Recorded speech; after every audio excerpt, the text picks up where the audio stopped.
We just finished our first season with our cottage rental, so we're doing an honest breakdown of the numbers, and this is part 2, what went wrong. First, our hot water tank broke with our very first guests. It cost us $2,000 in total, $1,000 for the new hot water tank, $500 to the plumber, and $500 in refunds. The guests only told us on their third night. We're immediately there within an hour and then had a new hot water tank within 24 hours. They asked us for a refund for the 4 nights without hot water, which kind of felt like a stretch considering they only told us on night 3. Their stay was being covered by insurance anyways. They had collected a refund at the place they stayed the week before, and so it kind of just left a bad taste in my mouth. They also said, don't worry, we understand things happen. Thanks for the refund. We'll give you an amazing review, and then proceeded to not give any review. The good thing that came out of Hot Watergate is that we do have a new hot water tank now, so we shouldn't have issues for a very long time. Next up, we had 2 electrical issues. It is an older cottage, and this can happen when you're using different appliances at the same time. The guests for both of these were awesome. I love them very much. The first one we were able to fix via chat. They just had to flip something and we walked them through it.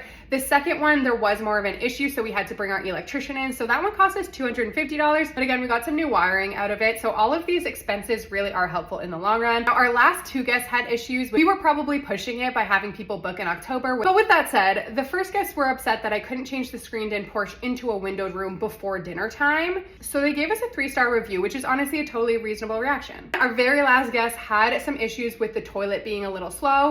They were a little slow to communicate, which made it hard. We had our turnover concierge check it out in the morning. We offered them a temporary solution so that we could kind of just leave them alone to enjoy their stay. I just offered up a $250 refund because I was so salty from the last bad review that I really just didn't want anyone else ruining my end of season vibe. They never responded to our last message or the refund, but in the end, they ended up giving us a 5-star review. One thing I've learned is that some people are just less frequent communicators. Despite these issues, we still ended the season with Superhost status, 100% response rate, and a 4.9 review, even though it would have been a straight 5 across the board if it wasn't for that one 3-star review, because apparently I can't produce windows out of thin air.